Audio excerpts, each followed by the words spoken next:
Hello, Stewie here at O'Reilly's, and I'm going to show you how you can remove a broken ABS sensor here. Customer already tried to remove both, I think, and I know the one on the driver's side is already broken. We've replaced that on a separate video.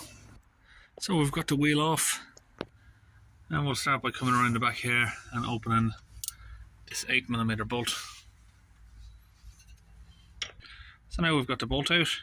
Now if your ABS sensor is not broken, what you want to try and do is get a pair of vice grips or mold grips and just try and clamp them as central as you can directly in the middle of the sensor.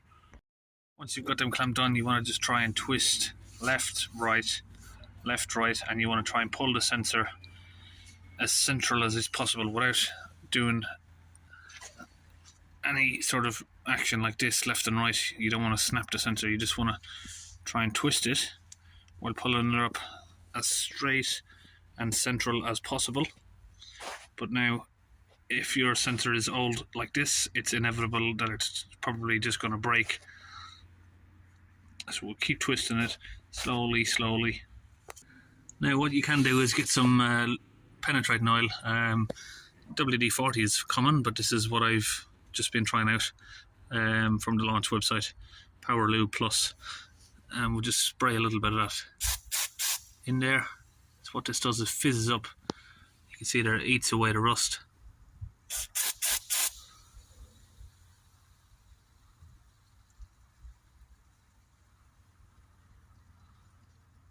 And you want to give that a few minutes to soak in, and just do it a couple of more times. So just use a pair of pliers here, and we'll just snip off the top of the sensor here. That's where it's broken from. It's cracked completely from the top. So now you've got the top end of the sensor out. Just chuck that over to the side. So what we're going to do now is use a drill bit, and what you're going to want to do is, if you've got a screw, so say for instance your screw is 4mm roundabout. If your screw is 4mm, you're going to want to use maybe a 2.5mm or a maximum of 3mm drill bit. So now if we get our new sensor, let me let that camera focus. What we're going to want to do is, so we've broken off the sensor from around about here where my finger is, so you're going to want to measure how deep you can drill. So if we place that up against the sensor there just for measurement, we want to go no more deeper than that really. Just hold it on top of the sensor and just drill it right down.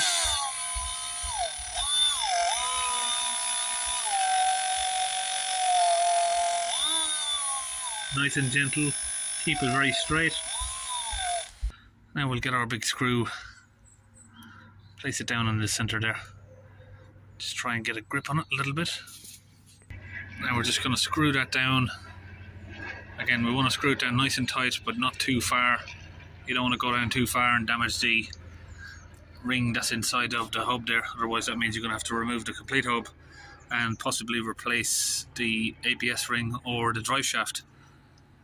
So once that gets nice and firm, tight, now we've got the screw in there. You're going to want to sort of improvise from here depending on the shape of your hub.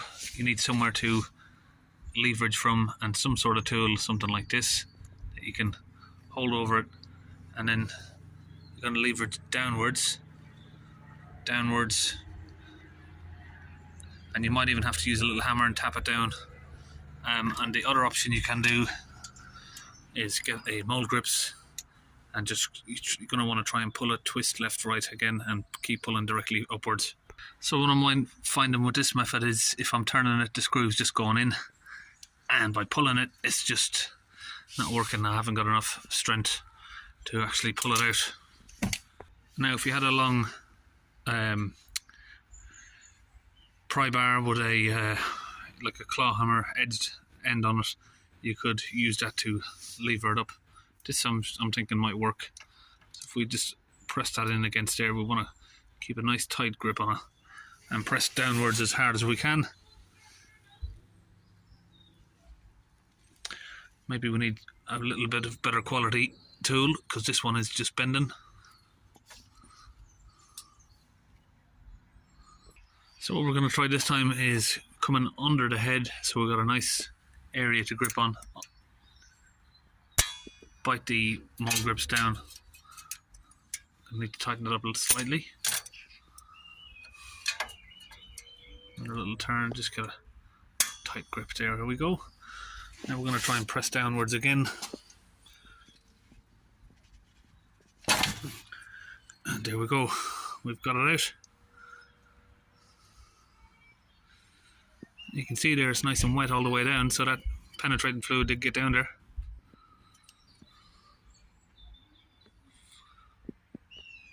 It did get in there. And you can see there we haven't damaged inside the hub. We didn't go all the way through the sensor. So what I might try and do is just give this a little bit of twisting.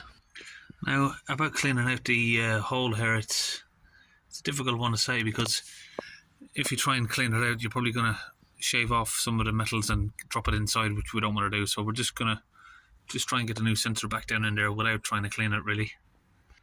So what I've done is put a bit of high melting point grease around the rubber ring there.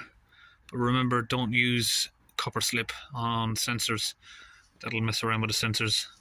You've got metal in the copper slip. We're just going to try and just see how difficult it is to push this back down into place. It's not going to be very easy, but we should just be able to push it down.